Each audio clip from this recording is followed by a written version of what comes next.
Y bien, como sabemos, Eduardo Tizerán, acusado de narcotráfico y terrorismo, un dirigente cocalero muy conocido en la zona del Monzón, ha sido capturado. Ha sido capturado luego de un gran despliegue, un operativo policial muy importante. Hemos invitado a Rubén Vargas, especialista en temas de narcotráfico, para conversar acerca de esto y en general de la política antidrogas del gobierno. Rubén, ¿cómo está? Buenas noches, ¿cómo le va? Jaime, buenas noches, encantado. Bueno, para comenzar, ¿quién es Tizerán? Bueno, Eduardo Tizerán es uno de los dirigentes jóvenes que controla a esta subcuenca del Monzón.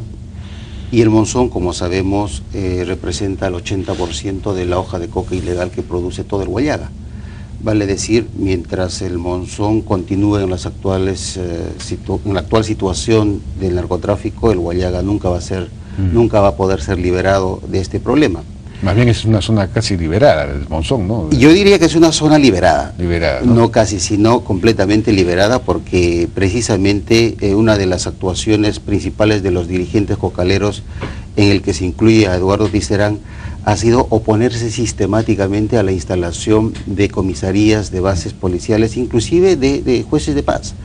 Yo recuerdo que hace poco los dirigentes cocaleros del Monzón mandaron memoriales al gobierno central, cuando estaba el gobierno aprista, mandaron memoriales amenazando con iniciar huelgas cocaleras o actos de protesta si se instalaba una comisaría, como se había anunciado en el Congreso, o se instalaba un juez de paz. O sea, en el Monzón no existe una presencia real del Estado. Ahora, Tizerán se lo acusa de narcotráfico y terrorismo, ¿sí? Que de alguna manera coordinaba o algo tenía que ver con Artemio, ¿cómo es la cosa? Bueno, hay que recordar que Eduardo Tizerán, junto con otros dirigentes cocaleros, básicamente pertenecientes a la organización conocida como la Senacop, vale decir, dirigentes del Monzón, de Aucayacu, han sido investigados por la Policía Nacional del Huallaga por sus presuntos vínculos con el narcotráfico y con Sendero Luminoso. Y esta investigación, que fue realizada desde hace 2 años atrás, concluyó en este operativo llamado Eclipse 2010. Ajá, hace unos meses, sí. Así, capturaron a un buen número de dirigentes cocaleros. Se realizó a fines del 2010 y se capturó en efecto a dirigentes cocaleros, algunas autoridades. Recordemos que fue capturado también el señor Iburcio Morales, claro, que todavía era el alcalde en funciones del Monzón.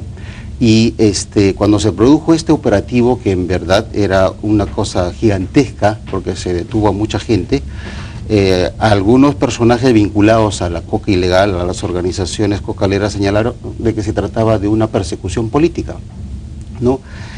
Sin embargo, cuando se mostraron los elementos que motivaron la detención, se dieron cuenta de que había una investigación muy paciente de la policía, que había se había inclusive realizado interceptaciones telefónicas con autorización judicial. Entonces, aparentemente esas investigaciones que han terminado judicializadas, y esta orden de detención contra Tizerán es por un juez penal para casos de terrorismo, había mérito sin ninguna duda para iniciar investigación y denunciarse de acuerdo a las investigaciones policiales. Todos los que fueron capturados en esa ocasión, ¿qué ha sido de ellos? ¿Los han soltado o están todavía? Pues algunos han salido con libertad condicional y otros permanecen en detención. Por ejemplo, el caso del señor Iburcio Morales, entiendo que permanece todavía en detención. Entonces, los cargos que se les imputa son bastante graves, son pertenencia o colaboración con grupos terroristas, Sendero Luminoso, o también participación en tráfico ilícito de drogas. Entonces, los cargos definitivamente corresponden a una investigación serena y obviamente respetándose el debido proceso. Ahora, ha llamado la atención que la captura de Tizerán, además parece que por medio de un operativo policial bastante, digamos, impresionante, ¿no? Haya ocurrido en este momento, no solamente en este gobierno, sino en el momento en que por lo menos un ala del gobierno está impulsando un tipo de erradicación selectiva, distinta, no erradicar tanto. Entonces, no sé, ¿cómo interpreta la captura de Tizerán en este instante? ¿De repente es una señal hacia los cocaleros? ¿Qué interpretación le da? Bueno, primero partamos de la conclusión de que no se trata de una detención arbitraria sino se trata de una detención merituada en base a una orden judicial. Y la policía lo que hizo fue cumplir la orden judicial que emana de una autoridad competente, como un juez supranacional para casos de terrorismo.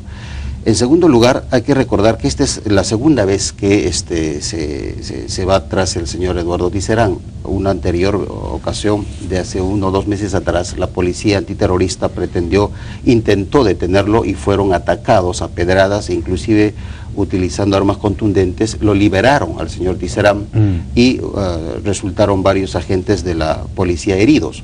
En esta ocasión se produjo un operativo, en efecto, parece muy bien planificado, que concluyó con la captura del señor Tisserand.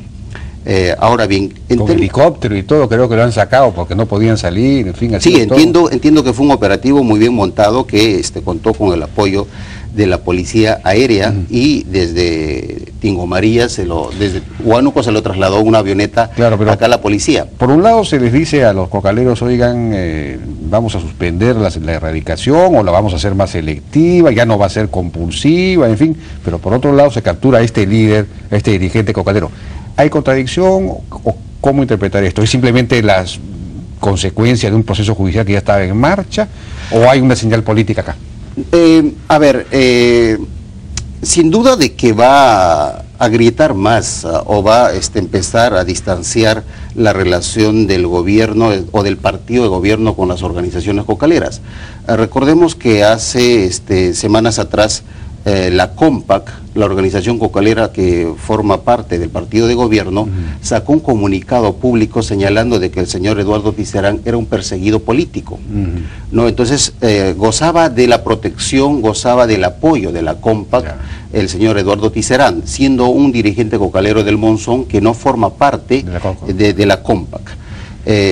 Sin embargo, estaban empezando a darse algunos pasos en la dirección de formar una nueva organización cocalera que agrupe a todos los valles cocaleros, incluidos el Monzón. Precisamente uno de los objetivos del viaje de los cocaleros a La Paz, a Bolivia, se trataba precisamente de conversar, de discutir, de llegar a acuerdos a esa reunificación. Entonces, en términos políticos, creo que sí se complica más la situación, la relación entre el sector cocalero y el gobierno, ¿no? Porque se está deteniendo al principal dirigente cocalero del Monzón.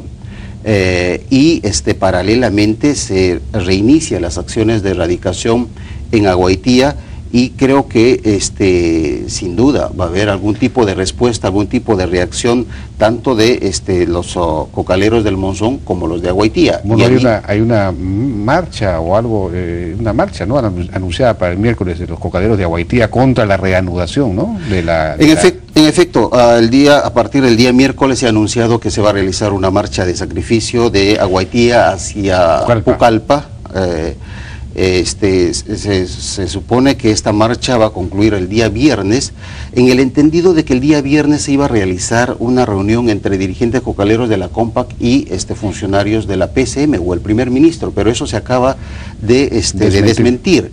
Entonces parece que la estrategia de los cocaleros de presionar para que en esa reunión con el primer ministro se llegue a algún acuerdo ha quedado un poco fuera de juego, ¿no? Por otro lado, entiendo que el gobierno ha enviado una fuerza policial importante precisamente para detener a esta marcha, para que no llegue a Pucallpa o algo parecido, ¿no? Más bien parece es el fortalecimiento o el apoyo a las acciones, a la seguridad que tiene las acciones de erradicación, ¿no? Y esto, como sabemos, está concentrado básicamente en la zona cercana a Huipoca, en Aguaitía, ¿no? Entonces... Pero esa es otra pregunta, se ha reanudado la erradicación, pero no en la zona donde se estaba erradicando, sino en otra zona en Aguaitía. ¿Qué significa esto? Bueno, eso prueba claramente de que la suspensión de la erradicación tuvo criterios políticos, porque en la zona de Subte varios dirigentes cocaleros tienen sus parcelas de coca y pertenecen a la COMPAC además. Entonces, obviamente que alguien del gobierno decidió suspender o darse una pausa en la erradicación para no perjudicar a sus aliados políticos. Y ante la presión de los medios y de la opinión pública, se han visto obligados a reanudar la erradicación de una zona distinta a la del Huallaga, a la de subte y están ahora en Agüetía. Pareciera ser que los cocaleros de Agüetía no son tan amigos del gobierno, ¿no? Pero eso es cierto en la medida de que la zona donde están erradicando no forman parte, muchos centros poblados y caseríos no forman parte de la Asociación de Cocaleros de Agüetía, por ende de la COMPAC, ¿no? Entonces está ocurriendo algo así como que radiquemos en las zonas donde los cocaleros no son tan amigos del partido de gobierno. Es una cosa increíble. Bueno, tenemos un extracto de unas declaraciones de Carlos Tapia el día de hoy, asesor de la presidencia del Consejo de Ministros, quien desmintió que el presidente del Consejo de Ministros fuera a ir a esta reunión del viernes que usted ha mencionado, pero al mismo tiempo digamos, criticó la estrategia antidrogas anterior y defendió una redefinición de la política de erradicación. Esto fue lo que dijo.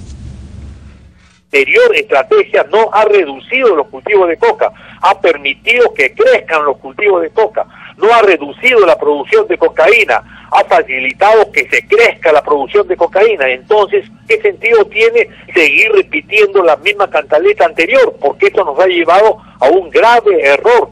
Favorece al narcotráfico la estrategia anterior. Ahora hay que tener una estrategia que derrote al narcotráfico de acuerdo a lo mandado por el presidente Ollantaytamala. Pocas veces he conocido a alguien tan calificado como Ricardo Soberón, experto que ha trabajado con Naciones Unidas, contratado por gobiernos extranjeros para resolver el tema del narcotráfico. Creo que toda esa experiencia la va ahora a devolver a su país para resolver con éxito esa lucha sin costo social, sin enfrentarnos peruanos contra peruanos y golpear verdaderamente a los que escondidamente son los que se benefician con el narcotráfico. Con el narcotráfico no se benefician pues los pequeños productores cocaleros. ¿O usted? Y bien, ha dicho claramente que la política anterior fracasó, que se necesita una nueva política que supone una erradicación, pero que forme parte de una política integral, cosa que nadie discute, creo, aunque no entró a definir exactamente qué tipo de erradicación o en dónde sería o cómo. Y habló de los trabajadores cocaleros, una suerte de identificación ideológica, digamos, ¿no? Porque si uno los llama trabajadores cocaleros, en realidad son microempresarios, por decirlo así, ¿no? ¿Cuál es su apreciación acerca de ellos sostienen, por lo menos este grupo dentro del gobierno, que ha fracasado la estrategia anterior y en particular la estrategia de erradicación, que ha favorecido al narcotráfico? ¿Cuál es su opinión? Yo creo que hay una confusión. Partamos de la conclusión de que es cierto que las estrategias de los anteriores gobiernos, especialmente del gobierno aprista, han sido un fracaso en el sentido de que no han podido contener el crecimiento de los cultivos de coca y porque ni siquiera se pudo poner en práctica, ni siquiera se pudo operativizar la ley de control de insumos químicos y las investigaciones por lavado de activos siempre han sido embrionarias. En realidad el gobierno aprista ni siquiera ha intentado fortalecer las actividades de la policía antidrogas. En conclusión, no le ha interesado el tema y pasaron los 5 años dejando a algunas acciones de interdicción de la policía y a la erradicación convertirse en las grandes murallas que han intentado contener el crecimiento de los cultivos de coca y del narcotráfico. Ahora, el hecho de que haya sido así, ¿se puede decir que la erradicación ha fracasado? Yo creo que no. Lo que pasa es que de manera interesada y con un criterio político se pretende decir que fracasó la erradicación porque hay cultivos de coca que han crecido y porque el narcotráfico ha avanzado.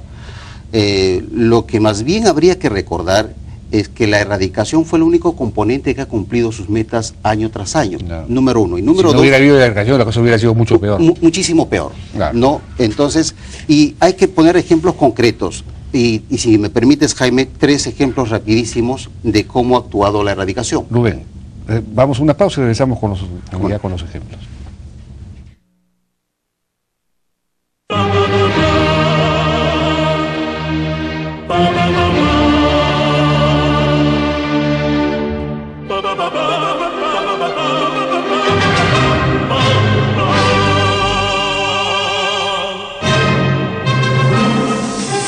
Cuenta ganadora. ganadora del BBVA Continental te trae un premio más bueno que el pan. Abre tu cuenta ganadora y participa en el sorteo de $500,000 de soles y una canasta con los mejores panes del chef panadero Renato Peralta, cada domingo durante todo un año. No te conformes, adelante. BBVA Continental. Son tus hijos, alegres y llenos de vida, pero también delicados. Por eso, con su salud, no vale la pena tomar riesgos. Panadol Niños es el analgésico más recomendado por los médicos en el Perú para el alivio del dolor y la fiebre. Porque tus hijos son lo más importante en tu vida. Confía siempre en Panadol Niños. Marca 1977. Si quieres hablar, si quieres hablar. Marca 1977. O tu celular. Los especialistas en larga distancia. Americatel.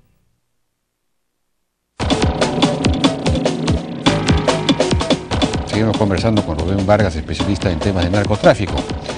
Bueno, ibas a poner los 3 ejemplos. Sí, Jaime, tengo la impresión de que se está satanizando a la erradicación solamente con criterios políticos para favorecer a un sector que forma parte del partido de gobierno.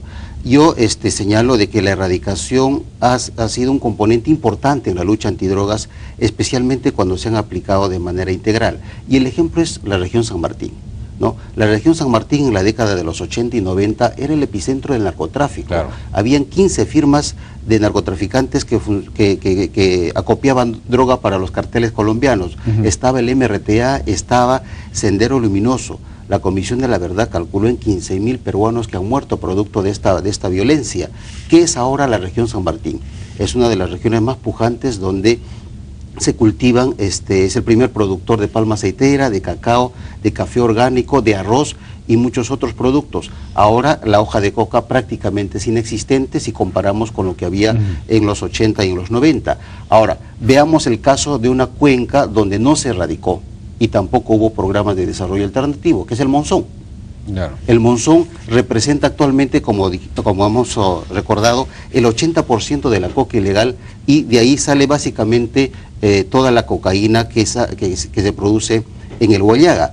Y en el caso del BRAE, del 95 al 2002, de vida, promovió y trabajó programas de desarrollo alternativo con un presupuesto un poco más de $36 millones de la cooperación internacional, pero solamente se hizo desarrollo alternativo, sin acciones coercitivas, sin erradicación, sin interdicción, es decir, se promovieron programas con organizaciones sociales, con autoridades locales, intentando que estos productos compitieran con la hoja de coca y con el narcotráfico. Obviamente que eso es absurdo y fracasó. Entonces tenemos estos 3 ejemplos de cómo se han aplicado. Pero en el caso de éxito, el modelo San Martín, la erradicación vino acompañada de una alternativa, de desarrollo alternativo, ¿o hubo erradicación forzosa? No, hubo erradicación programada o que se conoce como la erradicación forzosa, pero de la mano acompañada con los programas de desarrollo. Y los programas de desarrollo tienen una larga historia, no son de los últimos años, han estado presentes los últimos por lo menos 15 años y ha sido un esfuerzo bastante tesonero. Y adicionalmente hay que recordar también que San Martín es la región exitosa que ahora estamos admirando, porque su gobierno local y algunas autoridades locales apoyaron las acciones de interdicción y la presencia del Estado ahora, nacional. Sí tiene sentido la afirmación de que la erradicación tiene que venir junto con digamos, la oferta de cultivos alternativos, de actividades alternativas. Es decir, no se puede erradicar simplemente sin ofrecer algo a cambio. Sin ninguna duda de que cuando la erradicación ha sido la única respuesta del gobierno nacional frente al narcotráfico, ha sido un fracaso, porque inmediatamente se ha resembrado la coca que se ha erradicado. El ejemplo de eso es, por ejemplo, Sangabán, en Puno. El 2003, 2004, 2005 se erradicó y ahora hay más coca que cuando se ha erradicado. Y eso es básicamente porque no se trabajaron o no estuvieron presentes los otros componentes de la lucha contra las drogas. Entonces lo que hay que hacer no es matar a la erradicación y mucho menos para favorecer a un sector social que apoya al gobierno. Lo que hay que hacer es que los otros componentes de la lucha contra las drogas caminen de la mano y al ritmo de la erradicación. Ahora, por otro lado, ¿es posible la erradicación concertada? ¿o no? No, ese esquema ya fracasó. Hay que recordar que el 2002 se puso en práctica la erradicación concertada, la llamada autoerradicación. Precisamente fue el acuerdo de una mesa de diálogo en el que estuvo el gobierno central y las organizaciones cocaleras con algunos asesores que ahora pretenden negar esa condición. Y en esas mesas de diálogo se llegó precisamente a esa conclusión de un esquema de intervención llamada la autoerradicación, y se trabajó desde el 2002 hasta el 2005 en la autoerradicación en Aguaitía, en San Martín, en Huánuco, inclusive un poco en el Bray. Y lo que hizo fracasar este modelo de la autoerradicación son los propios agricultores cocaleros, porque se comprobó que con los beneficios económicos que recibían producto de la autoerradicación, lo que estaban haciendo es sembrar más cultivos, más chacras, más parcelas de coca en zonas con bosques primarios. Y lo que autoerradicaban era coca con una densidad por debajo del promedio, o coca que estaba ya abandonada o emprumada. Entonces el modelo fracasó principalmente por eso, porque estaban sacándole la vuelta al acuerdo. Digamos, se necesita un grado de compulsividad, digamos, pero acompañado de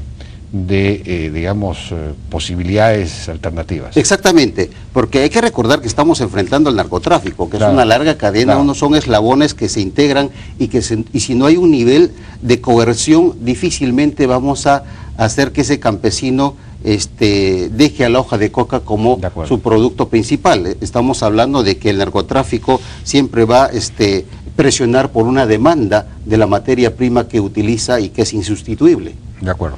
Bien, muchísimas gracias, Rubén Vargas, Encantado. por su participación.